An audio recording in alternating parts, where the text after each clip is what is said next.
తర్వాత కూడా ఒక కోల్డ్ బ్లడెడ్ అటెంప్ట్ మర్డర్ జరిగిన తర్వాత కూడా ఇంత క్రూరమైన కార్యక్రమం కాంగ్రెస్ పార్టీ నాయకులు చేసిన తర్వాత కూడా ఇవాళ ఇక్కడున్న ప్రభుత్వము ఇక్కడున్న పోలీసులు నిజంగా కూడా వారు వ్యవహరిస్తున్న తీరు అత్యంత దారుణం, అత్యంత అమానవీయం. నేను పోలీసు వాళ్ళకు గుర్తు చేస్తా ఉన్నా, ముఖ్యంగా డీజీపీ గారికి అదేవిధంగా సీనియర్ అధికారులుగా ఉండే ఐపీఎస్ అధికారులకు నేను గుర్తు చేస్తా ఉన్నా. అట్లాగే పోలీసు అధికారులు కింది స్థాయిలో ఉండేవాళ్ళు వాళ్ళకు కూడా నేను గుర్తు చేస్తా ఉన్నా. మీకు జీతం ఇస్తున్నది, మీకు జీతాలు ఇస్తున్నది ప్రజల సొమ్ముతో తప్ప కాంగ్రెస్ పార్టీ సొమ్మో రేవంత్ రెడ్డి ఇంట్లో సొత్తో మీకు జీతం ఇవ్వట్లేదు. ప్రజలు ఇచ్చే పైసలతోనే మీకు జీతాలు ఇస్తున్నది ప్రభుత్వం. కానీ ఈరోజు అదే ప్రజల ప్రాణాలు పోతుంటే, అదే ప్రజల ప్రాణాలు తీసే ప్రయత్నం కొంతమంది గూండాలు రౌడీలు చేస్తుంటే మీరు ఈ రకంగా చేష్టలుడిగి చేతగాని వాళ్ళలాగా చూస్తూ ఉంటే ఇది పద్ధతి కాదు. ఇక మేము కూడా మీరు ఈ రకంగానే నిశ్చేష్టులుగా చూస్తుంటే, ఏ యాక్షన్ కూడా తీసుకోకుండా ఇట్లనే గమ్మున ఉంటే మరి మేము కూడా తిరగబడే రోజు వస్తుంది. రాష్ట్రం మొత్తంలో కూడా శాంతి భద్రతల సమస్య వస్తుంది. గుర్తుపెట్టుకోండి. ఇప్పుడు భారతి గారు ఇప్పుడు నిజంగా కూడా చాలా సీరియస్ కండిషన్ లో ఉన్నారు. దాదాపుగా మొత్తం ఆమె పెల్విస్ బోన్స్ కానీ మొత్తంగా యూరినరీ బ్లాడర్ కానీ మొత్తం పంక్చర్ అయిపోయిన పరిస్థితి, చాలా క్రిటికల్ గా ఉన్నారని చెప్పి డాక్టర్లు కూడా చెప్తా ఉన్నారు. సర్జరీలు ఒకటి కాదు 3 సర్జరీలు చేయాల్సి ఉంది. దాదాపు 3 వారాలు ఇక్కడే ఉండాల్సిన పరిస్థితి ఉన్నది. కాబట్టి ఖచ్చితంగా నేను ప్రభుత్వాన్ని డిమాండ్ చేస్తా ఉన్నా, మీరు వెంటనే స్పందించి ఏ కాంగ్రెస్ కార్యకర్తలైతే కిరాతకమైన ఈ పనికి ఒడిగట్టినరో వారిని అటెంప్ట్ మర్డర్ కింద ఒక్కరినే కాదు 4-5 కలిసి చేసినారు. ఇది చేసిన వాడు ఒకడు, చేపించిన వాడు 4-5 ఉన్నారు. అందరినీ అటెంప్ట్ మర్డర్ కింద బుక్ చేయాలి, ఖచ్చితంగా కఠినంగా శిక్షించాలని డిమాండ్ చేస్తా ఉన్నాం. రెండవది, ఆ కుటుంబం ఇవాళ నష్టపోయి మొత్తం పిల్లా పాపతో సహా ఇవాళ హాస్పిటల్ ముందు దాదాపు 4 రోజులు ఇక్కడ ఉండే పరిస్థితున్నది.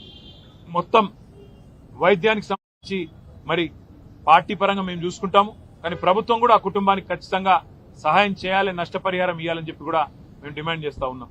దాంతో పాటు నేను ఇంకొక మాట కూడా ఈ రాష్ట్ర ప్రభుత్వానికి, ముఖ్యంగా రాష్ట్రంలో ఉండే పోలీస్ యంత్రాంగానికి చెప్తా ఉన్నా, మళ్లీ చెప్తా ఉన్నా, మేము 2 ఏళ్లైంది ఈ ప్రభుత్వం వచ్చి. మొన్న నల్లగొండ జిల్లాలో ఏ రకంగా దుర్మార్గంగా ఈ ప్రభుత్వం, ఈ పార్టీ కాంగ్రెస్ పార్టీ వ్యవహారం చేసిందో, మా మల్లయ్య యాదవ్ గారిని అక్కడ మర్డర్ చేసి మొదటి విడత పోలింగ్ కంటే ముందే మర్డర్ చేయడం జరిగింది. నల్లగొండ నియోజకవర్గంలో ఒక సోదరుడు, ఒక బీసీ సోదరుడు, ఆయన కూడా నామినేషన్ వేస్తే నామినేషన్ వేయొద్దని బెదిరించి కొట్టి ఆఖరికి కిడ్నాప్ చేసి ఆయనకు మూత్రం దాగిచ్చారు. అయినా కూడా ఇంతవరకు కేసు పెట్టలేదు అక్కడ ఉండే పోలీస్ యంత్రాంగం. ఈ రకమైన అరాచకాలు ఏవైతే ఇవాళ రాష్ట్ర వ్యాప్తంగా జరుగుతున్నాయో, ఇటు కామారెడ్డి జిల్లా ఎల్లారెడ్డిలో గాని, అక్కడ సూర్యాపేట జిల్లాలో గాని, నల్లగొండ జిల్లాలో గాని, ఇవన్నీ కూడా గుర్తుపెట్టుకుంటున్నాము. ఇవన్నీ కూడా ప్రజలు కూడా గమనిస్తా ఉన్నారు. పోలీస్ యంత్రాంగాన్ని నేను మళ్లీ కోరుతున్నా, ఇప్పటికైనా స్పందించండి, మీ డ్యూటీ చేయండి. ఒకవేళ మీరు చేయని పక్షంలో మరి మేమే డ్యూటీ చేయాల్సి వస్తుంది. తప్పకుండా శాంతి భద్రతల సమస్య వస్తుంది. దాడికి ప్రతి దాడే సమాధానం అనుకుంటే మేము కూడా తెగబడాల్సి వస్తుంది. తిరగబడ్డప్పుడు మరి మీకే ఇబ్బంది అవుతుంది, గుర్తుపెట్టుకోమని చెప్పి కూడా కోరుతూ, రాష్ట్ర ప్రభుత్వాన్ని మళ్ళొక్కసారి నేను చెప్తా ఉన్నా, మరి రేపు మళ్లీ ఇంకో దశ ఎన్నికలు ఉన్నాయి. ఈ రకంగా ఆవేశాలకు లోనయ్యే విధంగా మీ కార్యకర్తలను మీరు ఏదైతే రెచ్చగొడుతున్నారో ముఖ్యమంత్రి గారు మీ భాషతో ఇష్టం వచ్చినట్టు మాట్లాడుతూ, నోటికొచ్చిన దూషణలు మాట్లాడుతూ, ఇది మంచిది కాదు ప్రజాస్వామ్యంలో.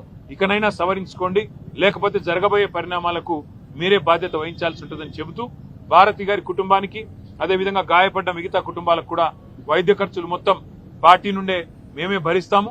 తప్పకుండా ప్రతి కార్యకర్త కూడా పార్టీ అండగా ఉంటుందని చెప్పి కూడా మరొక మాట చెబుతూ అట్లాగే మా నాయకులు కార్యకర్తలకు కూడా నా విజ్ఞప్తి, నా ప్రార్థన, దయచేసి మీరు సంయమనం పాటించండి. కానీ సందర్భం వచ్చినప్పుడు అవసరమైతే అందరికంటే ముందుండి మేమే ఉండి, అవసరమైతే డీజీపీ ఆఫీస్ ముట్టడికి కూడా పిలుపునిస్తాం, అవసరమైతే ప్రతి ఎస్పీ కార్యాలయం ముట్టడికి కూడా పిలుపునిస్తాం. వదిలిపెట్టాం. దయచేసి ఎవరు ధైర్యం సడలకుండా ఉండాలని చెప్పి కూడా కోరుతూ, వారికి అండగా నిలబడ్డ మా కార్యకర్తలు, మా నాయకులందరికీ కూడా ధన్యవాదాలు తెలియజేస్తూ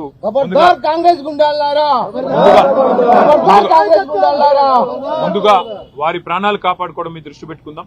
ఆ తర్వాత మిగతా కార్యక్రమాలు చేద్దాం. తప్పకుండా ఎస్పీ గారితో, డీజీపీ గారితో అందరితో కూడా పార్టీ డెలిగేషన్ పై మాట్లాడుతుంది.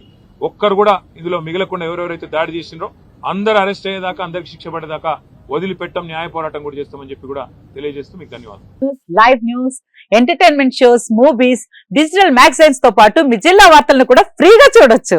ఇంకెందుకు ఆలస్యం, వెంటనే హిట్ టీవీ యాప్ ని డౌన్లోడ్ చేసుకుని ఫ్రీగా ఎంటర్టైన్మెంట్ పొందండి. Hit TV app. Hit TV app please download hit TV app. Hit TV app ని ఫ్రీగా డౌన్లోడ్ చేసుకుని ఎంజాయ్ చేయండి. మీకు నచ్చిన ఎంటర్టైన్మెంట్ కోసం హిట్ టీవీ యాప్ ని ఫ్రీగా డౌన్లోడ్ చేసుకుని ఎంజాయ్ చేయండి. హిట్ టీవీ యాప్ ని డౌన్లోడ్ చేసుకుని ఆస్వాదించండి, ఆశీర్వదించండి. ఇంతమంది సెలబ్రిటీలు హిట్ టీవీ యాప్ ని డౌన్లోడ్ చేసుకోండి అని చెప్తున్నారంటే ఎంత మంచి యాప్ ఆలోచించండి.